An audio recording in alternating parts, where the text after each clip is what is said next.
Hey everyone, Dr. Kuniak with a weekly video lecture. I was trying to think about what I wanted to talk about for this week's discussion on group counseling, and it struck me to talk about non-traditional group settings. So a lot of times when we think about a group, it's kind of as we're doing it in class, like it's a group of individuals who may not have any particular connection to each other than related to the theme of the group. They're coming in either voluntarily, or in the case of some like drug and alcohol counseling groups and stuff like that, they may be mandated. But they're coming in with a particular purpose in mind. Non-traditional groups tend to be things like a family group, or a couple is technically a group, and they have phases just like the groups, just like traditional groups do. So there is, even though they know each other or they knew each other before the counseling experience, there will be now a new forming and storming and norming process with the group.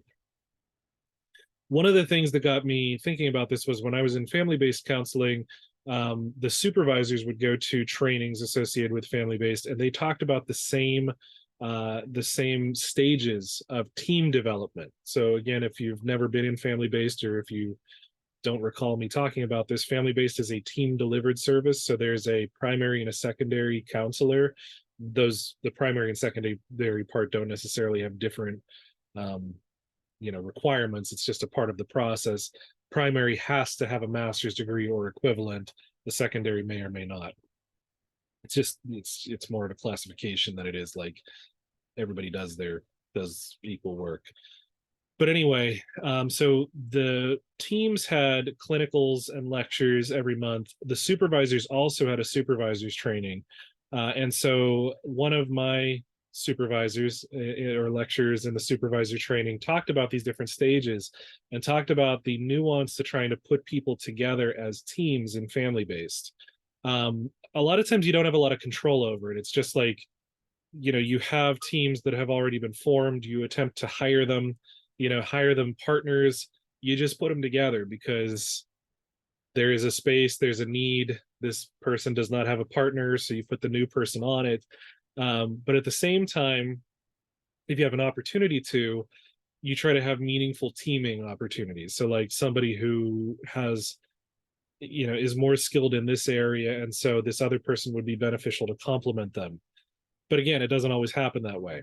So there is still a getting to know each other process. There's a sort of, as they say in recovery, a pink fluffy cloud period where the team members are just getting along really well because they've just been introduced to each other. They're managing that, they have similar, hopefully, drives to get the job done, but their personalities are going to be different, and that's going to come out over time. And so as a supervisor, you become kind of like the group leader.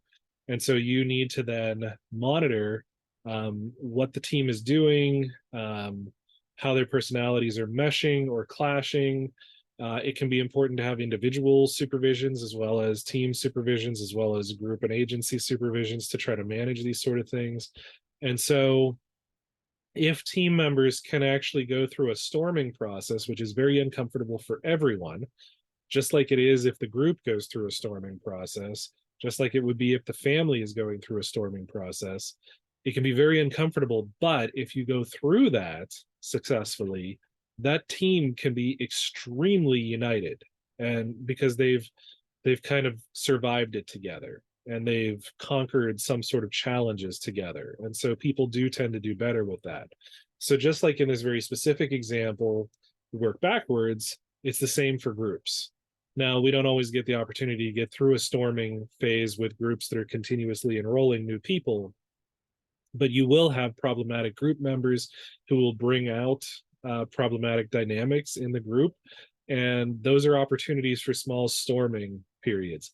I like to frame them as opportunities because that's what all of the theorists would do. And I recognize why they're saying it, but it doesn't feel like an opportunity when you're in the middle of it. So trying to navigate those waters is, to use the analogy, is really like trying to sail a boat through a storm.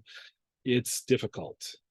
Everything is kind of working against you, and so you have to be very, very active in those periods trying to navigate. It can be helpful to not become enmeshed in the process. That's a family counseling term. I think it's applicable for groups as well.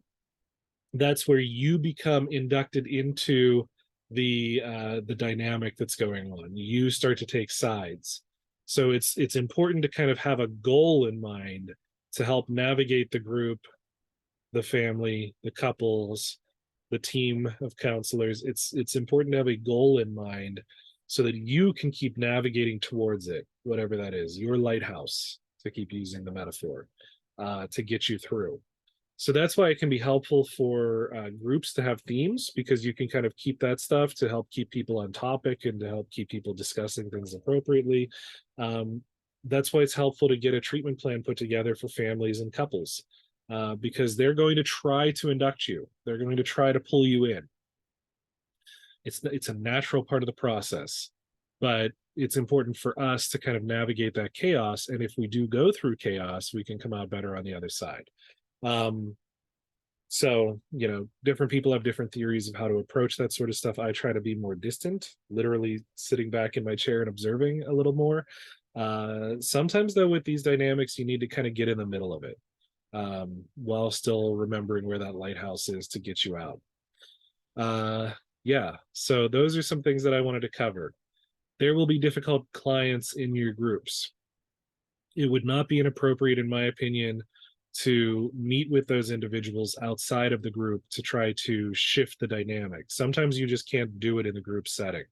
Other folks in the class who have had that experience, that can be helpful to talk about to other folks who have not had it. So if you have any insights, I'd love to hear that shared at some point.